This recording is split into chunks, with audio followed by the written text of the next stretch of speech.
Question number 1. జాతీయ ఆదాయం అంటే ఏమిటి? ఆన్సర్.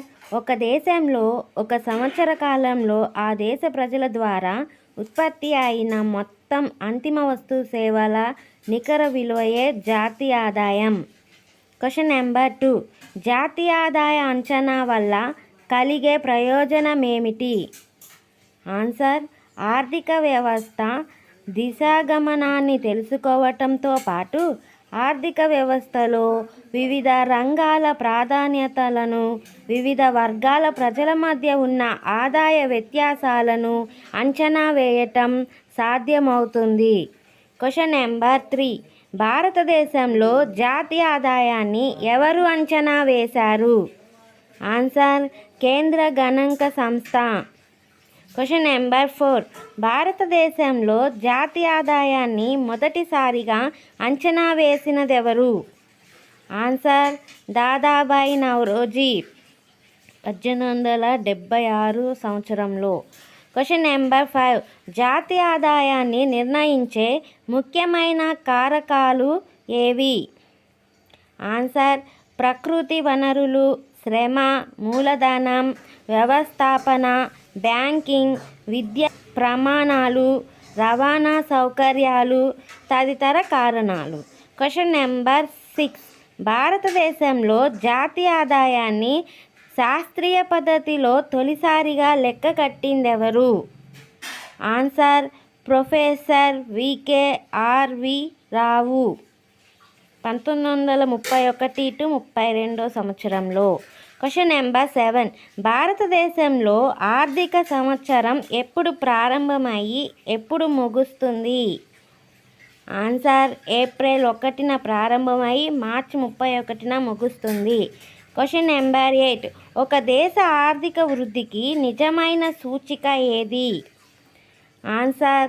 స్థూల జాతీయోత్పత్తి (GNP). Question number 9. జాతీయ ఆదాయాన్ని వేటి ఆధారంగా కొలుస్తారు? ఆన్సర్. జాతీయ ఆదాయాన్ని ప్రస్తుత ధరల ఆధారంగా కానీ స్థిర ధరల ఆధారంగా కానీ కొలుస్తారు. Question number 10. ఆర్థిక వ్యవస్థ ఉత్పాదనా శక్తికి వాస్తవమైన గీటురాయి ఏది? ఆన్సర్. స్థూల జాతీయోత్పత్తి. Question number 11. స్థూల జాతీయోత్పత్తి అంటే ఏమిటి? ఆన్సర్. పరోక్ష పన్నులను మినహాయించి ఒక ఏడాదిలో దేశంలో ఉత్పత్తి అయిన మొత్తం వస్తువులు, సేవల ద్రవ్య విలువయే స్థూల జాతీయోత్పత్తి అంటారు. Question number 12. జాతీయ ఆదాయంలో వాస్తవమైన ప్రగతిని తెలుసుకునేందుకు తోడ్పడేది ఏది? ఆన్సర్. నిలకడ ధరల ఆధారంగా జాతీయ ఆదాయం. Question number 13. జాతీయ ఆదాయం అంటే ఏమిటి? ఆన్సర్. ఉత్పత్తి కారకాల ఖరీదు దృష్ట్యా నికర జాతీయోత్పత్తినే జాతీయ ఆదాయం అంటారు. Question number 14. GNPకి GDPకి గల తేడా ఏమిటి? ఆన్సర్. GDPకి నికర విదేశీ ఆదాయాన్ని కలిపితే GNP వస్తుంది. Question number 15. తలసరి ఆదాయం అంటే ఏమిటి? ఆన్సర్. జాతీయ ఆదాయాన్ని దేశ జనాభాతో భాగిస్తే వచ్చేదే తలసరి ఆదాయం. Question number 16. వ్యయార్హ ఆదాయం అంటే ఏమిటి? ఆన్సర్. వ్యక్తులకు వచ్చిన ఆదాయంలో కొంత భాగాన్ని పన్నుల రూపంలో ప్రభుత్వానికి చెల్లించిన తర్వాత మిగిలిన దానినే వ్యయార్హ ఆదాయం అంటారు. Question number 17. ఉత్పత్తి కారకాల ధరకు మార్కెట్ ధరకు వ్యత్యాసమేమిటి?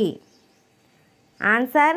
ఉత్పత్తి కారకాల ధరకు ప్రభుత్వం విధించే ప్రత్యక్ష పరోక్ష పన్నుల భారం, విక్రయదారుడి లాభం కలిస్తే మార్కెట్ ధర వస్తుంది.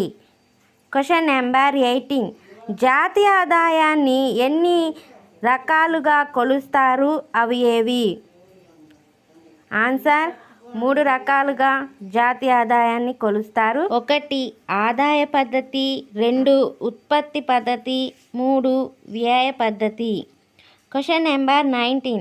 ఆదాయ పద్ధతిలో జాతీయ ఆదాయాన్ని ఎలా కొలుస్తారు?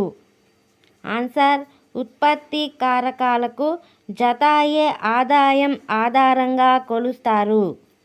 Question number 20. స్థూలంగా ఉత్పత్తి కారకాలేవి?